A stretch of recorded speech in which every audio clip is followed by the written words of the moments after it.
स्वतः कळविले विचारिता आय ठाऊक सभाग्य संताना तुझा मागुता गा वासुदेव करीतो फेरा।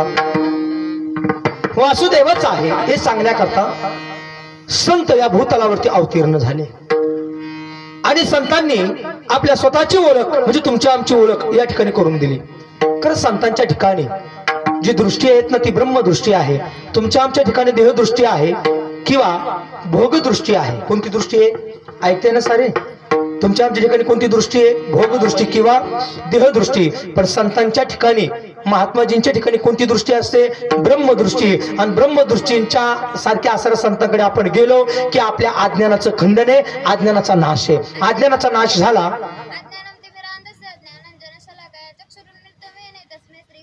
वा धन्यवाद। श्रीमद भागवतातला असा श्लोक या मुलीने दिला। आम्ही संस्थेमध्ये हे शिकवतो बरं का, ते लग्नातले गाणे आणि लग्नातले उखाणे। बाबाजींच्या पुढे मी माफी मागून बोलतो, कीर्तनकाराने फार मर्यादा ढासळवल्यात काही काही कीर्तनाच्या बरं। अहो कीर्तनाच्या व्यासपीठावरती गाणे म्हणायला लागले काही काही। कुठं हे व्यासपीठ गाणे म्हणायसाठी नाहीये। विठाला विठाला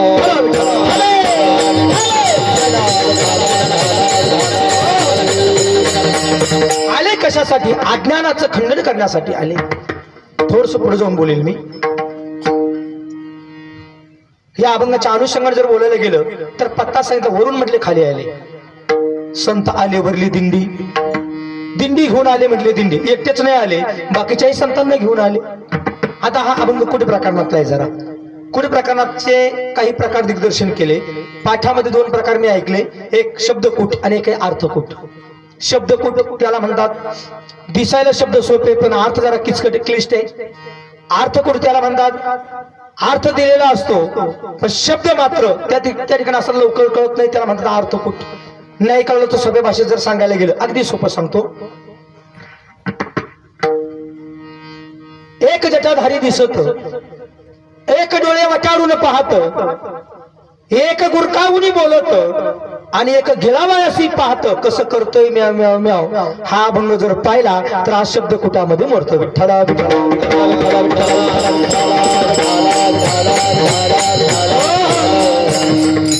आता कुट प्रकरण हे लवकर असं लक्षात येत नाही। कुट म्हणजे गुह्य, कुट म्हणजे आश्चर्य। कुट प्रकरण ही लवकर असं लक्षात येत। कधी कधी पाठामध्ये एक असं दृष्टांत सांगून जायची गुरुजी। ते म्हणायचे असं आहे, शब्दकूट त्याला म्हणतात। एक व्यक्ती दुकानामध्ये गेला आणि दुकानामध्ये गेल्यानंतर तो व्यक्ती म्हणतो, बाबा कृष्णधान्य आहे का? म्हणे हो कृष्णधान्य आहे। म्हणे कसं दिलं? म्हणे कृष्णधान्य राम अवताराने घेऊन जा। कोणत्या अवताराने? राम अवताराने। घेणारा हुशार होता, ते म्हणले हनुमंत बापाच्या साह्याने घेतलं तर? कोणाच्या? हनुमंत बापाच्या साह्याने घेतलं तर? दुकानदार त्याच्या पुढला होता, म्हणजे हनुमंत बापाच्या साह्याने जर घेतलं तर रावण तोंडाने घेऊन जा म्हटलं। आता ऐकायला थोडस अवघड वाटतं का नाही?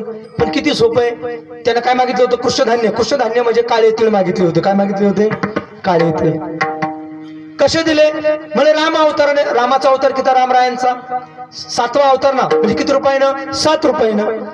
धान्यामध्ये जरा खराब म्हणजे खराब होती, घाण होती, जरा काळे कचरा होता त्याच्यामध्ये।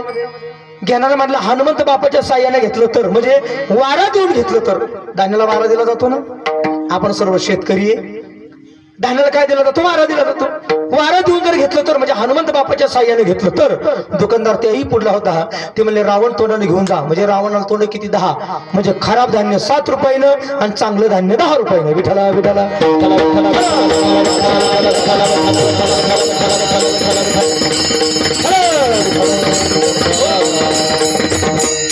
हे कुठे प्रकरण जरा अवघडच का नाही? जरा काय झालं, एकदा कालिदासाला हरवण्याकरता एक पंडित आला। तो पंडित आल्यानंतर पाणी प्यायला लागला। ती कालिदासाचे शिष्य एक लहानशी मुलगी, चिमुरडी मुलगी त्याच्याकडे असं पाणी भरत होती। पाणी भरताना विचारलं, बाबा काय? म्हणले पाणी प्यायचंय। पाणी पिला आणि म्हणले कालिदास म्हणले तुझा गुरु हरवायचंय त्याला। म्हणले बाबाजी गर्व करू नये म्हटले, एक बोलू म्हटले, तुम्ही आलात ना म्हटले, आमचं म्हणणं असं आहे का तुम्ही तेवढेच आहे आणि ते तेवढेच आहे, आम्ही गर्व करणार नाही म्हटले। तसं नाही म्हटले, मला त्याला हरवायचंय म्हटले। कुणाला? कालिदासाला। आता मुलीला राग आला। मुली म्हटली, बाबा तुम्ही हरवा तेव्हा हरवा, पण एकदा म्हटले माझ्याशी खंडन मंडन विषयी करा। आता खंडन मंडन विषय म्हणतात क्षणी राग आला ना त्या पंडिताला. ते पंडित म्हणले का ग तू कोण आहे? काय म्हटले? तू कोण आहे? तिने उत्तर दिलं. ऐका, तिने उत्तर काय दिलं? पण त्या उत्तरामध्येच पुन्हा प्रश्न निर्माण झाला. तिने उत्तर काय दिलं? ती बोलली कृष्णमुखी नच वानरी दिविजिभा नच सर्पिणी पंचक्रिया नच पांचालेश्वरी तस्याहम कुलबालिका. म्हणजे काळा तोंड आहे पण वानरी म्हणायचं नाही. दोन जिभा आहेत म्हणून सर्पिणी म्हणायचं नाही. ऐकलंय ना? काळं तोंड आहे म्हणून वानरी म्हणायचं नाही. दोन जिभा आहेत म्हणून सर्पिणी म्हणायचं नाही. 5 जणांनी स्पर्श केला वरलय म्हणून द्रौपदी म्हणायचं नाही. तस्याहम कुलबालिका, अशाची मी मुलगी आहे. पंडित म्हटलं हे नेमकं काय? ते म्हणले बाबा नाही कळालं. म्हणलं नाही कळालं. अहो पंडितजी म्हणले किती सोपं आहे. मी कुणाची मुलगी? त्याची ओळख सांगितली. म्हणले मी एका कारकुनाची मुलगी. म्हणे असं कसं काय? जरा फोडून सांग. म्हणजे असं आहे, काळं तोंड आहे पण वानरी म्हणायचं नाही. शाई पेन लेखणी पूर्वी कसं असायचं? त्याची खालची जीभ काळी. मग काळी जीभ म्हणजे ते काय माकडी नाही का? जीभ काळे माकडीन म्हणायचं नाही. वरती निप आहे, निफेलामध्ये छेद आहे. 2 आहे, बरोबर आहे का नाही? म्हणजे 2 जिभा. 2 जिभा आहे म्हणजे काय सर्पिणी का? सर्पिणी नाही. 5 जणांनी स्पर्श केला म्हणून काय ती द्रौपदी आहे का? कोणते 5 जण? बोट हे की नाही? 5 जणांनी स्पर्श केला म्हणजे द्रौपदी नाही. तस्याहम कुलबालिका, अशाची मी मुलगी आहे. म्हणजे कोणाची? कारकुनाची. किती सोपं उत्तर आहे. याला म्हणतात कुल प्रकरण. किती सोपं आहे, किती सोपं आहे सांगतो. एक अंकी नावाची स्त्री, पाठात शिकवायचे कधी कधी बाबा विनोदाने. एक अंकी नावाची स्त्री राहणे तिचे ब्रह्मपुरी, जर कधी सापडली हातात मरण तिचे हिरण्यकशिप परी. नाही डोके खाजूच ना, सांगितलं ना उत्तर मी. एक अंकी नावाची स्त्री राहणे तिचे ब्रह्मपुरी, सापडली जर कधी हातामध्ये मरण. नखानेच मारले जाते ना असं तसं. म्हणून मी मागाशी बोललो बरं का, मला जास्त विनोद येत नाही. येतात पण मी मर्यादा सांभाळून थोडं असं कीर्तन करतोय. ऐका, याला म्हणतात कुल प्रकरण. कुल प्रकरण अवघडच आहे. काही कुल प्रकरण थोडेसे उलटे वाटतात. आजचा अभंग थोडासा उलटाच वाटतो ना. आता काही काही अभंगाचे दिसताना उलटे आहेत पण ते सुईचे. आपल्याला वाटतं ते उलटे पण ते सुईचे. आपल्या दृष्टिकोनातून सारं सुईचं दिसतं पण ते सारं उलट. बरोबर आहे का नाही? ऐका, हातामध्ये बांगड्या का बांगड्यात हात? बोला बोला पटकन बोला. किती वाजले? 5 मिनिटे बरोबर शार्प 9ला मी कीर्तन सोडणार आहे. हातात बांगड्या का बांगड्यात हात? बांगड्यात हात, बांगड्यात हात. पण तुम्ही म्हणताना काय म्हणता? आम्ही हातामध्ये बांगड्या भरल्या. हे बोलणंच उलटे. अंगामध्ये शर्ट की शर्टामध्ये अंग. पुरुष मंडळी काय म्हणतात? मी आता अंगामध्ये शर्ट घातला. अंगामध्ये शर्ट जर घातला असं जर म्हटले ना, काय करावं लागेल? पोट फाडावं लागेल. काय करावं लागेल? पोट फाडावं लागेल. हे बोलणं कसं आहे? सारं उलटच का नाही? साधी गमध्ये घोगर गावून आपण इकडे आलो. बरोबर आहे का नाही? आपण काय म्हणतो का ते वाडीला जायचे, तो रस्ता कसा जातो? आता मला सांगा, रस्ता वाडीला जातो का आपण वाडीला येतो? आपण वाडीला चाललो. हे बोलणं कसं उलटे? वागणं सुद्धा किती उलटे. वागणं किती उलटे. ऐका, 100 वर्ष ईश्वरानं दिले. 100 वर्ष ईश्वरानं दिले, त्यातले 80 वर्ष संपले. माणसं वाढदिवस साजरा करतात. आता हे वागणं सुईचं का उलटे? बोला बोला बोला. लोक म्हणतात वाढदिवस. वाढदिवस नाही, तो घरदिवस आहे. 100 मधून 80 गेले. किती राहिले? फक्त 20च राहिले. रडलं पाहिजे त्यांनी. ते उलटे म्हणते नाही नाही गुलाबजामुन ठेवा आणि फटाकडे उडवा. हे वागणंच आपलं सारं कसं आहे? उलटे. किती उलट, किती उलट. आई बाप आहे तोपर्यंत त्यांना भाकरी हालत नाही आणि आई बाप गेले पंक्तीच्या पंक्ती उठवल्याशिवाय राहत नाही. वागणं सुईचं का उलटे? तुम्ही बोला, जरा बोलत चला. आणि मग ते आम्हाला म्हणते महाराज कीर्तनामध्ये ती आईविषयी कविता म्हणा बरं का. लय सेवा केली आईची. अरे आईला कधी साडी दिली नाही, आईला कधी ताकद दिलं नाही. म्हातारी मेली ताकाला पंक्ती घालतो लोकाला. सारं उलटच का नाही? जरा अवघडच का नाही? गुरुवर्य महाराज म्हणायचे सारं उलट दिसतंय ना, पण ऐका ना जरा. संतांचं बोलणं उलट दिसतंय पण ते सारं सुईचं. कसं? ऐका जरा. नाथाच्या घरची उलटीच खोल.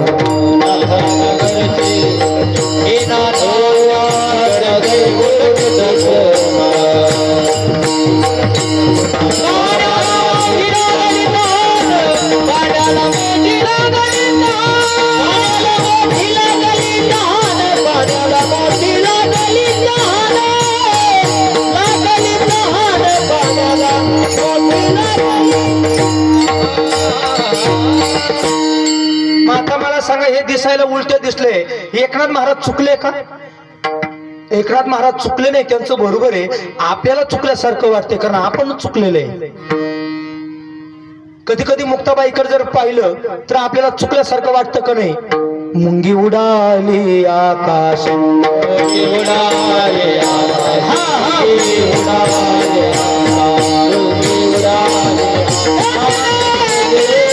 आकाश, मुंगी उडाली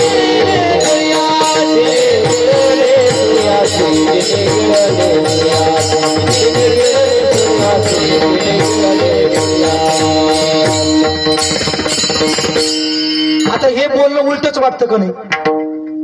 किती उलट किती उलट किती उलट पुन्हा बोलून जाईल मी. वडाचे पाणी बांधिले देऊळ, कुठे पाडलं बांधलं म्हणले देऊळ? वडाचे पाणी किंवा चिंचाचे पाणी असं दोन प्रकारचा पाठ आहे. त्याच्यावरती म्हणले देऊळ बांधलं. आधी कळस मग पाया हो, आधी कळस आणि नंतर काय? देव पाहू जाता देऊळचे उडाले. देव पाहायला गेले म्हटले आणि काय झालं म्हणले? देऊळच उडालं. काय उडालं? देऊळ गेलं उडून म्हटले. आता अवघडच झालं का नाही म्हटले? आणि आधी काय काय बांधला म्हटले? कळस. आणि नंतर काय झाला? पाया. आता आपण मंदिर बांधतो, आपण पहिल्यांदा काय बांधतो? पाया. नंतर काय असतो? कळस. पण इथं म्हटले उलटच घडले. पहिला पाया आणि नंतर पहिला असणारा कळस आणि नंतर पाया. कोणतं? जरा थोडस चिंतन जर केलं, कधी कधी पाठामध्ये गुरुजी देहाच्या संबंधाने अभंग सोडवायचे. ते म्हणायचे असं आहे, योग साधनेच्या दृष्टिकोनातून जर अभंग जर सोडवला, देहाच्या संबंधाने अभंग सोडवला तर गुरुजी म्हणायचे असं आहे, माता माऊल्यांचं उदर, गर्भाशयाचा आकार हा चिंचेच्या पानासारखा किंवा पिंपळाच्या वडाच्या पानासारखा आहे म्हटले. आणि त्यामध्ये जेव्हा बालक त्या ठिकाणी असर तयार होतं, प्रथमतः तयार काय होतं तर म्हणले असर मुंडकं. मुंडकं म्हणजे शिर. प्रथमतः तयार काय होतं? शिर. आणि नंतर काय तयार होतात? शेवटला पाय. शेवटला काय तयार होतात? पाय. मग आता मला सांगा, मुंडकं जर कळस असेल तर पाया काय आहे? पाय. मग आता मुंडकं जर पहिल्यांदा तयार झालं तर कळस पहिल्यांदा तयार नाही झाला का? कधी कधी पाठामध्ये गोड चिंतन सांगून जायचे गुरुजी. म्हणून तुमच्या पुढे काही अभंग दिसायला मी उलटे वाटतात, आपल्याला ऐकायला उलटे वाटतात, पण ते उलटे नाही, ते सुईचेत. या अभंगात गोड चिंतन केले. नाताच्या घरची उलटी खून, पाण्याला मोठी लागली ताण. कोणतं पाणी? जीवरूपी नावाचं पाणी. आणि ताण कोणती लागली? देवरूपी नावाच्या पाण्याची ताण जीवरूपी नावाच्या पाण्याला लागावी. एकदा की ताण भागली गेली, परिणाम काय होतो? एक हरी आत्मा जीव शिव समा वाया दुर्गमा गाली मन. त्या वृत्तीवरती जातो आणि त्या वृत्तीवरती एकदा गेला की मग पुढे काय घडतं? आत घागर बाहेर पाणी, पाण्याची पाणी आले मिळवणी. अजून पुढे काय होतं? आजी मी एक नवल देखिले, वरचणीचे पाणी आड्याशी गेले. मला खरं सांगा, मुळाचं पाणी तुमच्याकडे येतं का तुमच्याकडलं पाणी मुळा धरणाकडे जातं? मुळाचं पाणी इकडे येईल, धरणाचं पाणी इकडे येईल, पण आपलं पाणी तिकडे जाणं शक्य नाही. पण गेलं म्हटले, ऐका ना, पुन्हा चढाचं पाणी उताराच्या दिशेने जाईल, पण उताराचं पाणी चढाच्या दिशेने जाणं शक्य नाही. पण घडलं म्हटले, परा पश्चिंती मध्यमानी वैखरी. परावाणीनं चिंतन केलं, वैखरी वाणी स्तब्ध केली, ब्रह्मरंध्रापर्यंत चिंतन गेलं. एकदा की ब्रह्मरंध्रापर्यंत असं चिंतन गेलं, गुरुवर्य महाराज सांगायचे, बाबा परिणाम असा होतो, मी गातो नाचतो आनंदे, वेडा झालो मी तव छंदे. फार गोड प्रमाण म्हणायचे बरं का चालीमध्ये. मी गातो नाचतो आनंदे, गातो नाचतो आनंदे, गातो नाचतो आनंदे, गातो नाचतो आनंदे.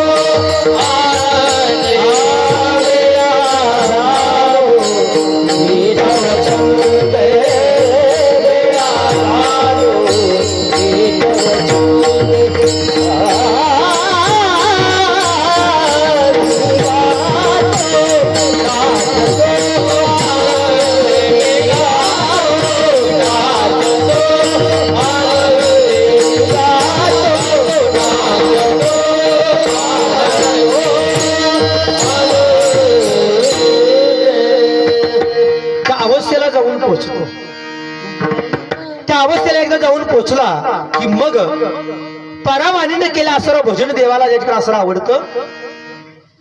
परे हुन परते घर तेथे राहून निरंतर. या अवस्थेला गेला, ब्रह्मरंध्रापर्यंत नामचिंतनाचा घोष गेला की मग मात्र योग साधला जातो. पहिले मेरूच्या शिखरी एक योगी निराकारी, मुद्रा लावून खेचरी प्राणायामी बैसला.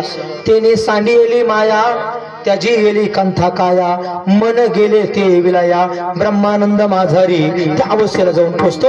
आता योग साधला गेला, मौजच आहे. तसं संतांच्या सहवासामध्ये गेल्यानंतर संत सुद्धा आपल्या जीवनामध्ये उत्कर्ष करतील आणि आपला उद्धार करतील. याकरता या कुठे अभंगामध्ये संत सांगितलं वरून आले आणि येताना आशेने आले. म्हणले त्यांनी पहिलं बकरूच मारलं. काय मारलं तुम्ही ऐकताय ना? संपवायचे मला कीर्तन. किती वाजले? 9 वाजून 2 मिनिट. हा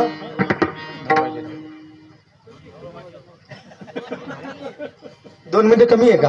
हा मला म्हणजे माझा मिनिटावरचा खेळ नाही बरं. तसं काही नाही, पण लहान लहान लेकर आहे आणि म्हणून थोडस वेळेत उरकायचं. वेळेत चालू केलं होतं तुम्ही, वेळेत उरकलेलं बरं असतं. हे करे विठ्ठला विठ्ठला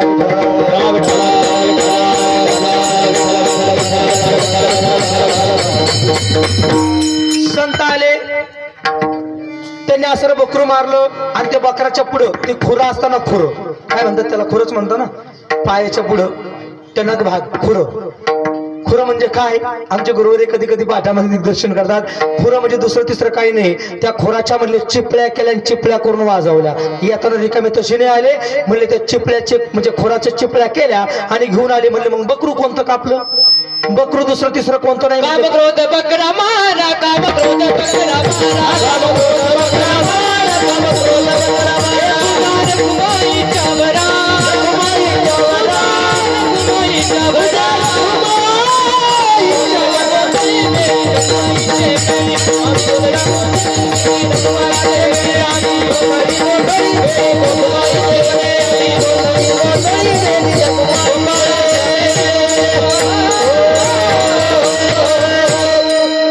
ती बकरा मारायला लावली. कोणती? काम क्रोध बकरा मारा, पूजा रखुमाईच्या वरा. काम क्रोध लोभ मद मत्सर अहंकार ही बकरा आसरी मारायला लावली. देवा पुढे लोक काय करतात माहिती का? आसरे ओरिजिनल आसरे बकरं कापतात, कापूच नाही. संतांनी मात्र तो बकरा आसरा कापलाय. काम क्रोध लोभ मद मत्सर अहंकार सर्व काढून टाकलेत, षड विकार काढलेत. म्हणून तर साधू झाले, म्हणून तर संत झाले. आहे का नाही? ती बकरा आपण मारायची, पण आपल्याला लवकर मारताच येत नाही. कुणाला आपल्याला मारता येतं? ती मारण्याकरता सत्संग करायचा. सत्संगात गेले की कामाचं बकरू म्हणतो, मद मत्सर अहंकार ती सर्व आसरे बकरं मारतात. म्हणून येताना रिकामे नाही आले. त्याचे मुंडकं म्हटले काय? अहंकाराचं मुंडकं त्यांनी आपल्या काखेत धरलं. संत आले वरले दिंडी, हाती खुरक्या काखेत मुंडी. कुठं घडलं म्हटले? येताना कुठं आले? म्हणले पंढरपुराला आले. आणि पंढरपूरला आल्यानंतर त्यांची पैज पडली. अभंगाचं दुसरं पंढरीची पडली घोड, पंढरीची पडली घोड,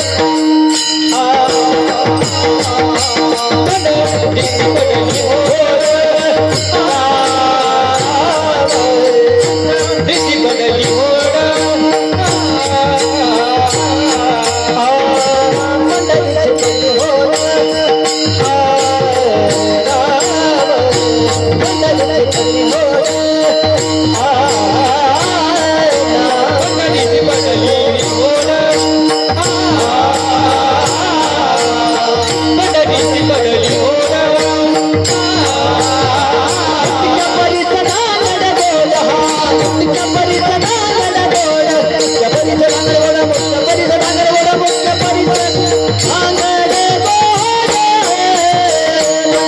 पडली घोड,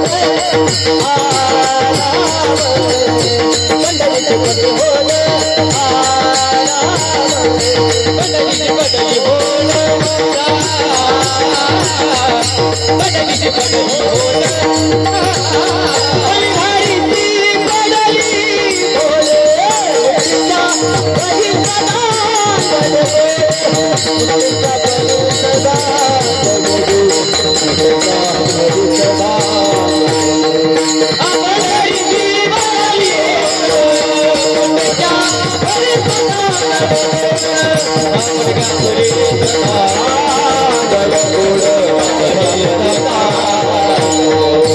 हा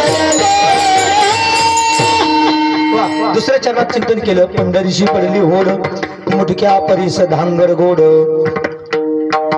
ते म्हणले असं बंदिस्त नामचिंतन नामस्मरण या ठिकाणी असं जरी नाही कळालं तर म्हणले मुक्त अवस्थेला त्या ठिकाणी असं जाणार नामचिंतन.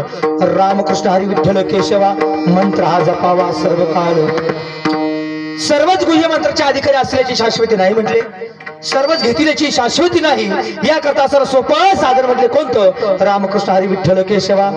उघडा मंत्र जाणा आणि रामकृष्ण हरी या पदावरती जरी गेले म्हटले मुटका, मुटका म्हणजे बंदिस्त, बरोबर आहे ना. मुटक्या परीस धांगड गोड. धांगड म्हणजे आक्रोशानं जे आसर गायलं जातं, आक्रोशानं जे गायलं जातं. आपण म्हणतो का नाही रामकृष्ण हरी विठ्ठल केशवा हरी हरी हरी हरी तुम्ही म्हणारे सकळ. ह्या सर्व जे प्रमाण आहेत ना, हरी कृष्ण राम, हे आक्रोशानं आपण जे गातो ना, विठ्ठल विठ्ठल विठ्ठल जे आक्रोशाने गातो ना, हे आसर धांगड हे गोडे म्हटले. मुटक्या परीस धांगड गोड. कारण तिथपर्यंत आम्ही जाऊ शकत नाही. सोपं साधन आमच्या करता तेच आहे. आपण बऱ्याच वेळा चिंतन केले. तुका म्हणे सोपे आहे सर्वाहुनी आणि शहाणा तो धनी घेते. असे काही बरेच प्रमाणे सोपं साधन कोणतं? सोपेवर मामा सांगितले संगी टाळ दिली हाती. मुक्त साधन आहे. घेऊन नाचा समाज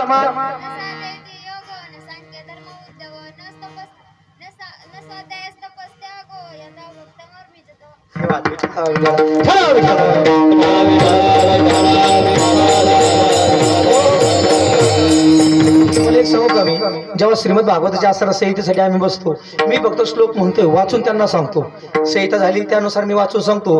पण हे असे काही मुलं आहे की यांच्यामध्ये हे डायरेक्ट असं श्लोक पाठच करतात. आता सध्याची पिढी फार टॅलेंट आहे, सध्याची पिढी फार टॅलेंट. मी धन्यवाद देतो. 2-3 मिनिटांमध्ये सेवेला या ठिकाणी असं पूर्ण देतो. सर्व गोष्टी असं साध्य जर करायचं असेल तो सोपा साधने अवघडामध्ये जास्त पडायचं नाही. विस्तार जर करायला गेलो तर पुन्हा असं फाटी पडतील. त्याकरता असं पडपड असं उरकून घेतोय मी, कारण अजून 2 चरण राहिले. पुन्हा दिग्दर्शन केलं. म्हणजे साधू संत आले, आम्हाला कळलं. पण कसे आले? म्हणजे सर्व असरी मांदी आलीच घेऊन आले. आली वैष्णवाची मांदी आणि काय केलं? म्हणजे मेले डुक्कर घेतले खांदी. कोणतं डुक्कर? कोणतं डुक्कर? डुक्करचं एकच नाव आहे. कोणतं? अभिमान रूपी नावाचं डुक्कर. कुठे घेतले म्हटले? खांदी. का? त्यांनी बांधलंय ते फेकून द्यायचे. काय करायचंय? एक लक्षात घ्या, अभिमान जर असला ना तर अवघड आहे. अभिमान नसावा. ज्याचा अभिमान गेला तो देवच होतो. आणि म्हणून हे डुक्कर असं खांद्यावरती घेतले. सरळ सरळ अर्थ सांगतो, कारण वेळ बरीच झाली. शिडी जशी शेंडे शेंडे खाती. पुन्हा उद्या तुम्ही म्हणायला नको बाबाने अभंग सोडला नाही. अभिमान रूपी डुक्कर, अहंकार रूपी डुक्कर खांद्यावरती घेतला आणि फेकून दिलं. आली वैष्णवांची मांदी, मेले डुक्कर घेतले खांदी. आणि महाराज म्हटले, जो कोणी या ठिकाणी सर्व कळून घेतो, कुल प्रकरण सर्व गोष्टी असं कळून घेतो, अध्यात्म ज्ञान या ठिकाणी कळून घेतो, परोक्ष ज्ञान अपरोक्ष ज्ञान या ठिकाणी कळून घेतो, तितिक्षा शमदम षटक या ठिकाणी असं कळून घेतो. एवढंच नाही, असंभावना म्हणजे काय, भावना म्हणजे काय, हे सर्व असं कळून घेतो. सर्वांचं या ठिकाणी असं ग्रहण करतो, श्रवण करतो, मनन करतो, निध्यासन करतो, तत्व पदार्थ शोधन करतो. तोच म्हणले सद्गुरूचा बेटा आहे अभंगाचं शेवट.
सर्वांना विनंती वरती हात करा आणि सुंदर बसे. समर्थ सद्गुरु जय कृष्णगिरी महाराज